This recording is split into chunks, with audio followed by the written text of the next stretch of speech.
नमस्कार मित्रों, आज हम कायस्थ वंश के एक महान साहित्यकार के बारे में जानेंगे जिनका नाम है हरिवंश राय बच्चन जी। तो शुरू करते हैं। ये हैं हरिवंश राय बच्चन जी।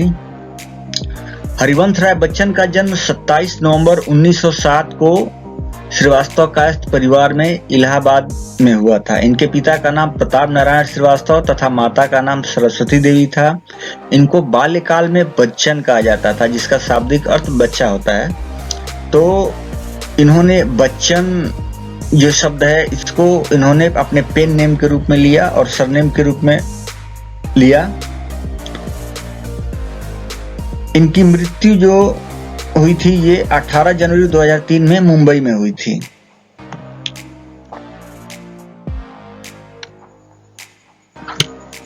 हिंदी भाषा के एक कवि और लेखक थे। बच्चन हिंदी कविता के उत्तर छायावत काल के प्रमुख कवियों में से एक हैं। उनकी सबसे प्रसिद्ध कृति मधुशाला है। भारतीय फिल्म उद्योग के प्रख्यात अभिनेता अमिताभ बच्चन उनके सुपुत्र हैं। तो आप देख रहे हैं स्क्रीन पे अमिताभ बच्चन के साथ में हरिवंश राय बच्चन जी।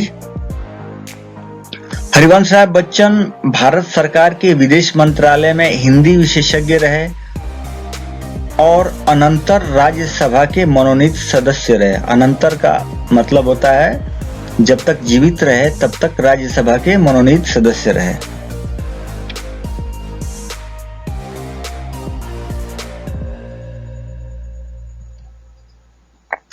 अब इनकी रचनाओं के बारे में जानते हैं। तो इनकी कविताओं में 13 हार, मधुशाला, मधुबाला, मधुकलश, आत्मपरिचय, निशा निमंत्रण, एकांत संगीत, आकुल अंतर, सतरंगिनी, हलाहल, बंगाल का काल, खादी के फूल, सूत की माला, मिलन यामिनी, प्रणय पत्रिका, धार के इधर उधर, आरती और अंगारे, बुद्ध और नाच घर, त्रिभंगिमा, चार खेमे 64 खूटे, दो चट्टाने, बहुत दिन बीते, कटती प्रतिमाओं की आवाज, उभरते प्रतिमानों के रूप, जाल समेटा, नई से नई, पुरानी से पुरानी। तो ये सब इनकी कविताएं हैं। और इनकी आत्मकथाओं में क्या भूलूं क्या याद करूं, नीड़ का निर्माण, बसेरे से दूर, 10 द्वार से सोपान तक, बच्चन के साथ क्षण भर, ये इनकी विविध रचनाओं में से है। बच्चन के साथ क्षण भर, खयाम की मधुशाला, सोपान, मैकबेथ, जनगीता, ओथेलो, उमर खयाम की रुबाइयां।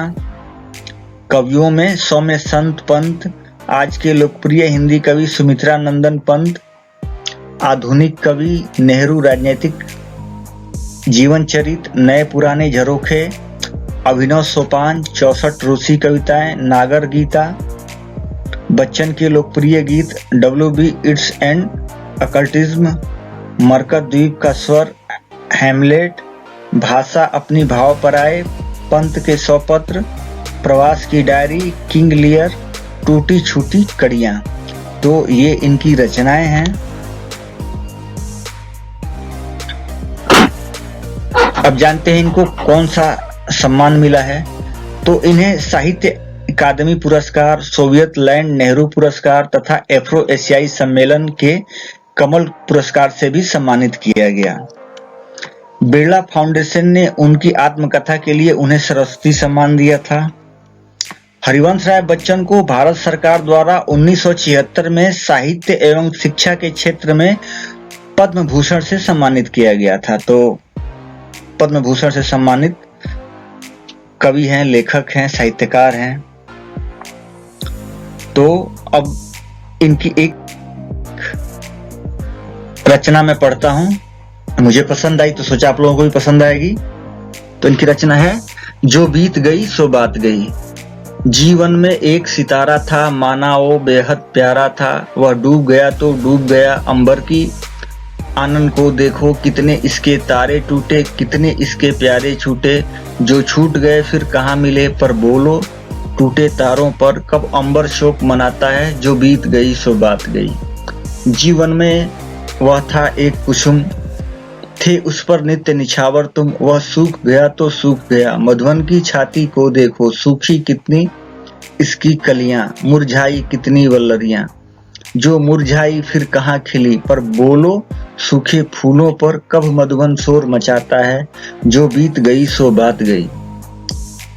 जीवन में मधु का प्याला था, तुमने तन मन दे डाला था, वह टूट गया तो टूट गया। मदिरालय का आंगन देखो, कितने प्याले हिल जाते हैं, गिर मिट्टी में मिल जाते हैं। जो गिरते हैं कब उठते हैं, पर बोलो टूटे प्यालों पर कब मदिरालय पछताता है। जो बीत गई सो बात गई। मृदु मिट्टी के हैं बने हुए, मधु घट फूटा ही करते हैं। लघु जीवन लेकर आए हैं, प्याले टूटा ही करते हैं। फिर भी मदिरालय के अंदर मधु है, मधु के घट हैं, मधु प्याले हैं। जो मादकता के मारे हैं, वे मधु लूटा ही करते हैं। वह कच्चा पीने वाला है, जिसकी ममता घट प्यालों पर। जो सच्चे मधु से जला हुआ कब रोता है चिल्लाता है। जो बीत गई सो बात गई। तो ये हरिवंश राय बच्चन की लिखी कविता है जो मैंने अभी पढ़ी। तो कैसा लगा आपको वीडियो, कमेंट करके जरूर बताएं और वीडियो को अपने मित्रों में शेयर करें। नमस्कार।